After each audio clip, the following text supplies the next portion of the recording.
नमस्कार जोहार, मैं हूं जी सुरेश कुमार। आप देख रहे न्यूज अब तक छत्तीसगढ़।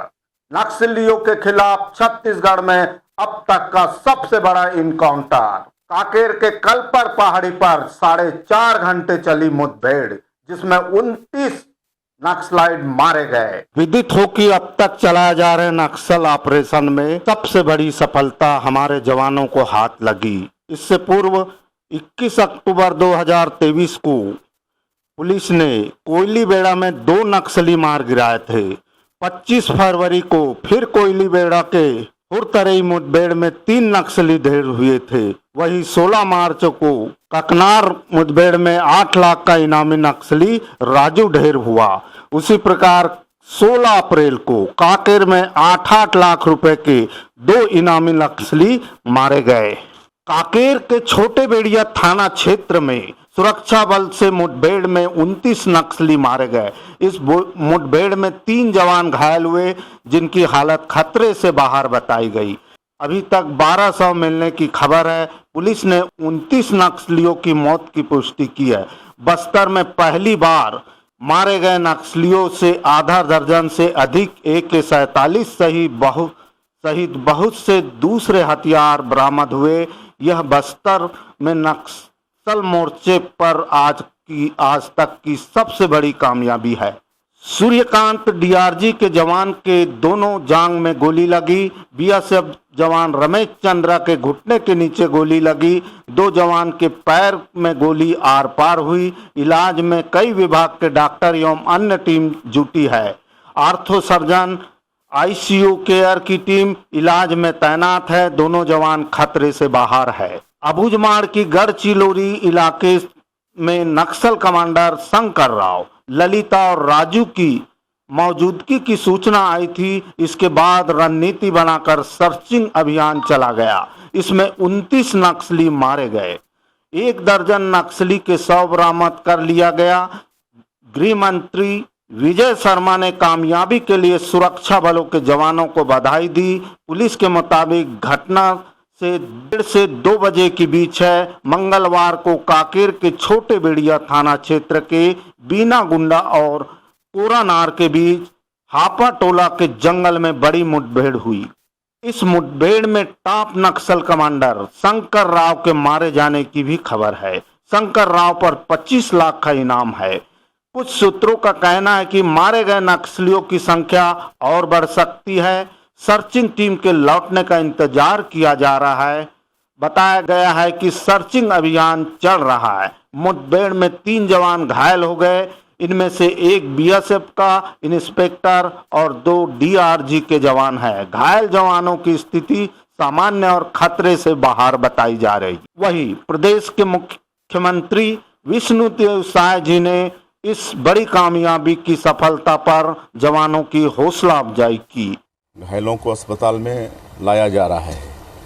मुठभेड़ में 3 जवान घायल भी हुए हैं, उनका उपचार किया जा रहा है। घायल जवानों की स्थिति सामान्य और खतरे से बाहर है। यह ऐतिहासिक सफलता है, अभी तक की सबसे बड़ी सफलता है। इस मुठभेड़ में शामिल सभी जवानों और सुरक्षा अधिकारियों को मैं बधाई देता हूं। छत्तीसगढ़ के नक्सल मामलों के इतिहास की यह सबसे बड़ी सफलता है। माओवादी लोकतंत्र में आस्था नहीं रखते और हर लोकतांत्रिक प्रक्रिया को हिंसात्मक गतिविधि से प्रभावित करते हैं। इस मामले में भी ऐसा ही लगता है। शायद माओवादी चुनाव को प्रभावित करने की कोशिश में थे। मुठभेड़ का क्षेत्र बस्तर और कांकेर दोनों लोकसभा क्षेत्र के नज़दीक है और बस्तर में तो 2 दिन बाद ही 19 अप्रैल को चुनाव है और कल शाम को चुनाव प्रचार बंद भी हो जाएगा। इससे पहले भी माओवादी बस्तर में चुनाव का बहिष्कार और अन्य तरह से चुनावी संभावनाओं को प्रभावित करने का कुचक्र रचते रहे हैं। इस बार भी वे बड़ी वारदात को कोशिश में थे, जिसे सीमा सुरक्षा बल और पुलिस ने नाकाम कर दिया है।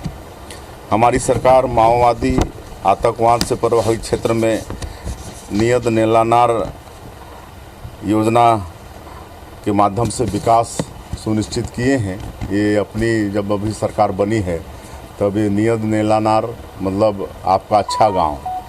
नियत नेलानार ये गोंडी भाषा में है और हिंदी अनुवाद उसका आपका अच्छा गांव है। और इस योजना के माध्यम से हम लोग सरकार की सारी सुविधाओं को उस संवेदनशील एरिया में, गांव में के घर तक पहुंचाना चाहते हैं। और जैसे कि हमारे देश के यशस्वी गृह मंत्री, उन्होंने भी आह्वान किया है और बस्तर को, छत्तीसगढ़ को नक्सल मुक्त करने का उनका भी संकल्प है। निश्चित ही बस्तर में शांति बहाली की दृष्टि से यह बड़ी सफलता है। हालांकि सरकार यह चाहती है कि खून खराबा नहीं हो, वो लोग वार्ता के लिए तैयार हों और विकास की मुख्यधारा से जुड़ जाएं और हिंसा का रास्ता छोड़ें, ये सरकार भी चाहती है। और काहे कि वो जो गोली का रास्ता अपना ही से कोई भी समस्या का समाधान नहीं है।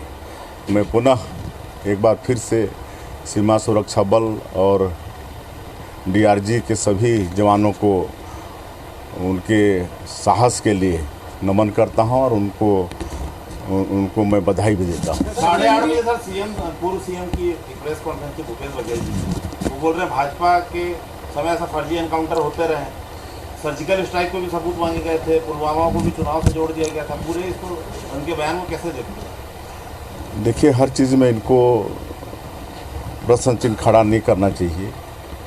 सर्जिकल स्ट्राइक, एयर स्ट्राइक को भी उन्होंने मतलब काल्पनिक कहा और ये तो उनके यहाँ की बात है, छत्तीसगढ़ की बात है। अगर यहीं कहीं यहाँ किसी भी तरह से अगर ये फर्जी है तो उसको प्रमाणित करें। सर, डबल इंजन की सरकार है केंद्र और राज्य में, अभी ऑपरेशंस को अंजाम दिए जा रहे हैं, शांति वार्ता के लिए भी रास्ते खुले हुए हैं क्या? वो तो बार बार हमारे गृह मंत्री जी बोल चुके हैं। वो वीडियो कॉन्फ्रेंस के द्वारा भी मतलब वार्ता कर सकते हैं। एक बार नहीं, कई बार हमारे प्रदेश के गृह मंत्री के द्वारा उनको कहा गया और हम भी आज मुख्यमंत्री के नाते उनको कहते हैं कि वो शांति के लिए मतलब तैयार हों, उनके ऊपर न्याय किया जाएगा। गृह मंत्री और प्रधानमंत्री से इस बारे में चर्चा हुई क्योंकि देश की सबसे बड़ी घटना, इससे पहले महाराष्ट्र में घटना हुई, इन दोनों को अवगत कराएंगे? वैसे तो हर चीज़ पल पल की उनको जानकारी रहती है, लेकिन हम उनको अवगत कराएंगे। भाजपा के आने के बाद लगातार नक्सली घटना बढ़ी है, कांग्रेस नेताओं पर आरोप लगते हैं कि नक्सलियों से मिले, इसको आप ओवरऑल कैसे देखते हैं? क्योंकि जैसे ही भाजपा की सरकार आती तो बढ़ जाता है मूवमेंट। देखिए, हम लोग मजबूती के साथ लड़ाई लड़ते हैं। साथ ही डिप्टी सीएम व गृह मंत्री विजय शर्मा ने अस्पताल पहुंचकर कांकेर मुठभेड़ में घायल जवानों का हालचाल जाना। घायल जवानों के खतरे से बाहर बताया जा रहा है। इस दौरान डिप्टी सीएम ने कहा, खून बहाने से समस्या का समाधान नहीं होगा, आज भी हम बात करने के लिए तैयार है। नक्सली जितने लोग भी आए, हम बात करने के लिए तैयार है। जिस माध्यम से बात करना चाहे हम बात करेंगे। बस्तर डीआईजी पी सुंदर राज ने यह बताया कि 29 नक्सलियों के 100 मिलने की पुष्टि है। सर्च ऑपरेशन अभी भी जारी रहेगा।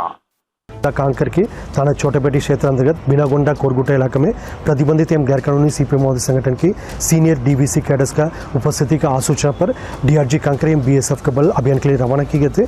सर्चिंग के दौरान बिनागोंडा कोरगुटा इलाके में माओवादी एवं सुरक्षा बल के बीच में मुठभेड़ हुई। सर्चिंग में अब तक कुल 29 माओवादी कैडर के डेड बॉडी रिकवर किए गए थे। AK-47 इंसास, SLR, कार्बाइन 303 एवं काफ़ी बड़ी संख्या में अन्य आर्म्स एम्युनिशन भी घटनास्थल से रिकवर किए गए थे। मुठभेड़ में हमारे 3 जवान जो घायल हुआ उनका स्थिति अभी आउट ऑफ डेंजर है और उन्हें बेहतर इलाज के लिए हायर सेंटर रेफर किए गए थे। नमस्कार, इस वीडियो में इतना ही। फिर आपको ऐसी वीडियो के साथ मिलेंगे। नमस्कार, जोहार।